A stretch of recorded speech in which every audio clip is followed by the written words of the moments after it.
Hello again. Just made this video because in a previous video I commented on the Staley case with the FCA, and the upper chamber ruling just came out towards the end of last week about that, and upholding the FCA's position. And it's actually a case that we spent quite a lot of time looking at, because we were very interested in the sort of mechanics behind it and the tactics used, and so on and so forth. So what basically you need to sort of appreciate with this case is essentially both of them, the FCA and Staley, clashed previously over allegations of efforts to identify a whistleblower. And I think that created some distrust and animosity, you might argue, between them.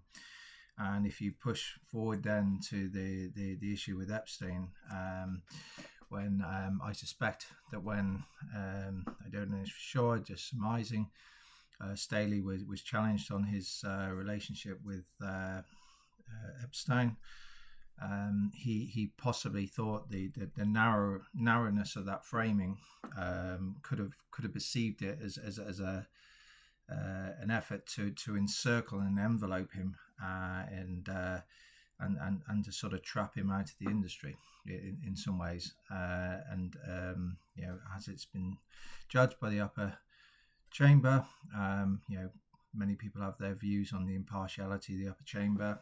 I don't, in my personal opinion, never been convinced. The ruling didn't surprise me, given the context of the FCA's secondary objective and the topic of Epstein. I think it was always probably going to go that way.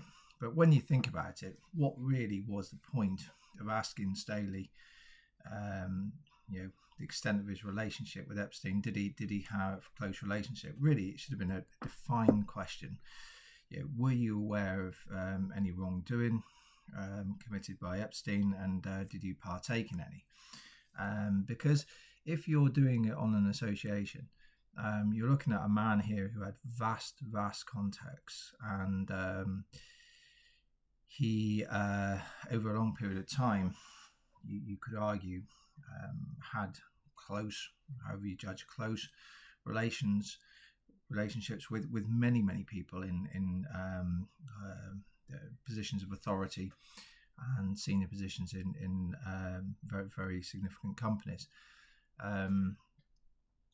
And that's really, if you want to think about it, why the Epstein files have not been released. Because if you went there and you started to poke around with it and reveal some of those relationships, then I would imagine you'd meet a very quick demise. And I think Elon Musk even realized that when he danced on that line, he had to come back pretty soon, because I think it's a very perilous path to take if he'd have gone a bit further.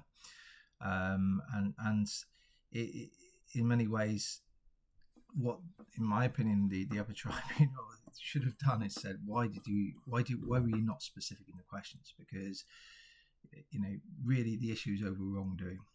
Did he engage in any? Was he aware of any? And I'm not aware of anything myself where anyone is saying he was aware or partook in any. The fact, you could say that he should have been more honest with the FCA and more open. That's not an unreasonable position, I guess. And I guess in some ways the tribunal looked at that. But it should have really been a case of, why did he answer the questions the way he did? Perhaps he felt he was being set up. That's the way we've kind of read it when we've analysed it, and over quite a period of time. And it was very, very interesting that the tactics they used in the defence here are very rough and robust, trying to effectively intimidate and embarrass him, which I think was somewhat disgraceful, really. But there you go. And now, I'd like to move on to the bit now with, I don't pick on this lady, I really don't, but, Therese Chambers coming out, chest beating after saying, did this, that, and the other, integrity, didn't do this, didn't do that, didn't do the other. And this in some ways, and I'm not picking on her, she's just a product of an ill system of which we live in. And I'll try and give you some examples of that. I mean, she came out effectively sort of grandstanding when she herself had done the very same thing in communicating with the public over wealth tech and trying to cultivate this this narrative that they acted speedily. So, it's what I've always termed throughout this series of videos, that do as we say, not do as we do. And I think that is starting to become a little bit thin now. If any of you, I don't know, as children or adults, read the book Alice in Wonderland by Lewis Carroll, or Charles Ludwig Doddridge, if you will, and try to decipher what that really means. And I there are many theories about this and what the influences are, and I won't go into those necessarily, but essentially, in some of it, I think you've got this awakening as some a child coming into to an adult, that really much of what we see is nonsense and just theatre, and ultimately pointless in many ways. Just repetition of themes presented in a different way, nonsensical narratives peddled, and really that whilst you'd like to believe you grow up into a world that's about right and wrong and good and evil and such, it isn't. It's about distortion, and it's about narrative and manipulation, and ultimately, when you strip it back, it's just complete and utter nonsense. That is really, I think, what the book is trying to kind of tell you. And that's why also I've used terms throughout these videos, and I've called this one the Song of the Sophists. And this takes you back into philosophy, where you've got your Sophists, which is about manipulation of narrative and winning arguments and bending opinions and so on and so forth. And against that, you've got the Socratics, who are really looking for the truth and virtue and the right and wrongs of something, and taking apart the contradictions that we're given to confuse us and to manipulate us. So we have to get used to, as people, reading the narratives these people put out and taking them apart and stressing them, and looking for contradictions and looking for inconsistencies, and digging, and somewhere buried in that, you'll start to get the information you really need. And that's really the message I've tried to do. I mean, let's look at a very contemporary example, Glastonbury. Although this is very serious themes, because if you like, you have. I mean, I wrote in the book Lost to the Races, the last chapter, that there is genocide in Palestine. You could argue in the West Bank, and to a certain degree Lebanon as well, but let's stick with Gaza. There is genocide of the Palestinians, and I think it's becoming impossible to overlook that. And that doesn't make me anti-Semitic. Anybody who's got knowledge of classical history would know is not the right term to use anyway, but let's run with it, because that's what we're told. It does make you anti-Semitic to say this is genocide, and that's really, if you look at Glastonbury, that is what the message that people are trying to get on, and saying we don't accept that we have a parliament with notable exceptions that effectively been complicit in this genocide. And in many ways it make it very difficult for me, and I imagine a good deal of other people, to engage with Parliament in any respect, because effectively you're engaging in a chamber of genocide. And that doesn't make you anti-Semitic. I have no desire to see any innocent people killed, be they Israeli or Palestinian. But I know what I see, and you can go after people at Glastonbury, and I do think some of the comments went a bit too far. If you start saying death to a person, death to a group of people, in my opinion, that does go too far. But if you're going to go after these people, you have to also go after in accountability terms the people who are shooting Palestinians that are arriving for aid, and you have to, starving a population, degrading it, and destroying it. It's the worst genocide since the horrors we saw in the Second World War. And I'd like to think that had I been active in the 1930s and 40s within my limited means, I would have been very, very keen to stand up for the Jews. I've been to the former death camps, sites of them, and I don't deny it. It was horrendous. You do have to realize that there wasn't just Jews. There were other people in those camps as well that were horrendously killed and murdered. But I don't deny it's a horrendous thing, and I would have stood up for them at the time and done whatever I could. Possibly wouldn't have had enough means to make a huge difference, but I wouldn't have stayed silent. And you can see that inconsistency. And you have politicians, unfortunately, that can see that they're losing the narratives, and they're going after the people who are raising difficult decisions, raising difficult topics. And it's no great surprise if you look at the situation with Kneecap, who I don't know a huge amount about, but charges have been dropped, because if you went down a criminal route against these people who have been very, very sort of staunchly in favour of identify the horrors that's happening to in Palestine, you'd struggle if you picked 12 random people, a jury, to get them all to convict, because just the conscience of it wouldn't work. And I think there's a realization of that now.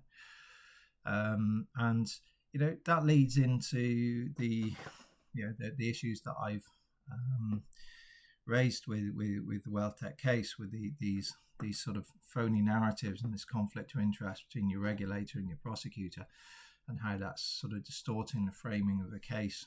And in the last video, I said that really a lot of this is the FCA have to kind of build a case that makes John look like a master criminal, the way nobody could have understood what he was doing. It was a sort of, in some ways, a master criminal type enterprise. There are only allegations, of course. We must always remember that at the moment. And frame it in a way where they can have possibly understood what was happening. And that is also quite interesting, because it takes you into the uncomfortable area where those and they need to carry this narrative in this respect as well. Those who are working in senior positions in the organisation WealthTech, covering things like portfolio management, compliance and operations and so on and so forth, how they were all fooled as well, where really, if you looked at it, as I've identified, I think there were very, very serious issues that warranted being looked at.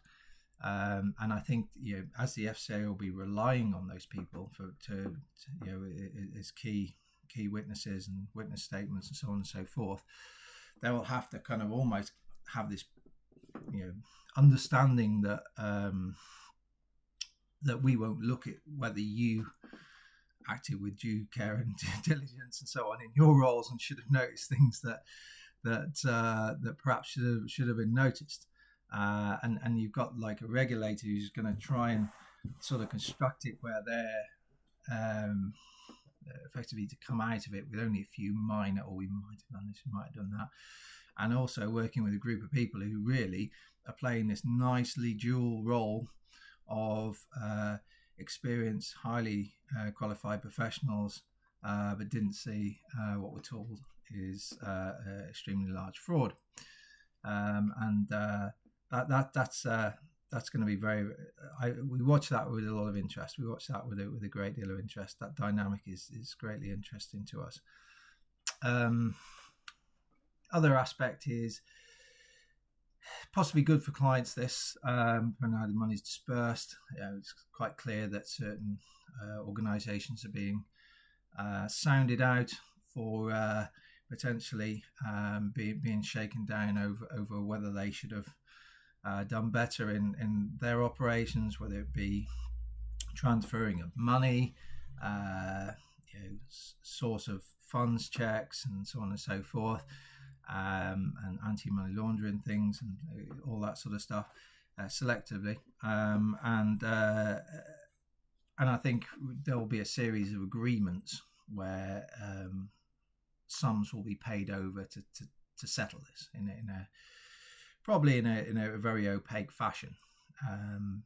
So in one sense, if those monies are harvested and passed over to clients, and no client is pretty much get to a stage where no client loses any money in nominal terms, that is, then that arguably could be a good thing. But I do wonder whether you'll see something that's got shades of Woodford here, because if you look at the Woodford scenario, that follows exactly my hierarchy of greed theory, where you had the first thing to do, protect the preservation of the reputation of the FCA, remuneration of legal professionals, and then anything that's left tossed to the victims. But the issue with Woodford was quite interesting. I remember it as a professional, and we didn't invest in Woodford funds at Vertum, and I'm not trying to be sanctimonious out of that. Sometimes you get things right, sometimes you don't. But I did look at the funds, and I wondered whether, as an organisation, they had the capability of being able to do all the due diligence needed on the publicly traded stock and the privately traded, which with the private stuff takes a lot of work as well, a lot of extra work. And it wasn't clear whether there was that, and the structure of them as well, where you had sort of high yielding stocks and a tail of unlisted and unquoted, sort of patient capital style growth stocks. Whether they really should have been in the same fund, should have been stripped out and run separately, in my opinion. That was just my opinion. But that said, Woodford, up until things started to go wrong, in my opinion, was very transparent in what he was doing. You could have a login to his website where he show you all the holdings, so he wasn't trying to hide anything. And the FCA should have been well aware of what he was doing, and I assume we're happy with it, because they could have seen what we saw as industry professionals, and probably more if they asked for it. It wasn't really until things started to go wrong and the market could see what needed to be sold and so on and so forth, they had to shut that down. And I think really there is a big debate to be had. It won't be allowed to be had, I suppose, but on whether the process of which that was wound down was in the interest of clients. I don't think it was, and I think that's what probably Woodford got upset about, saying that had it been left to him and his organisation, they could have done it better, and so on and so forth, and that may well have been the case. But you see how it happened. It was the FCA stepped in, slung mug at everybody else's fault but their own. Then you had this very opaque legal process where vast sums of money were earned by legal professionals, and then clients ended up with some money back, and many of them felt misled in terms of the guidance of what they would get. And I can understand that, and the way it was presented was very, very misleading. And certainly if a financial organisation had communicated with clients in the way the FCA did, they would have fallen foul of the do as we say, not do as we do philosophy that the FCA operates. And I got a feeling you'll see something similar with WealthTech. Obviously, the slight major difference, you've got a criminal trial, but in terms of cleaning this up afterwards, it'll be something like that. And I think that's what we see as happening. That is possibly in one sense good if the client's got a reasonable sum of money back, all the money back. But at the same time, we'll be down to smother accountability. And I think really the ultimate destination is to try to get through this criminal trial. They want to be successful. Then they'll apply to claim the assets in the restraint order, which I think there'll be a lot to try to cover some of that, because I think whether they've been managed responsibly and in the best interests of clients, I don't mean that in a criminal way, I mean in a competence way, is vastly open to conjecture.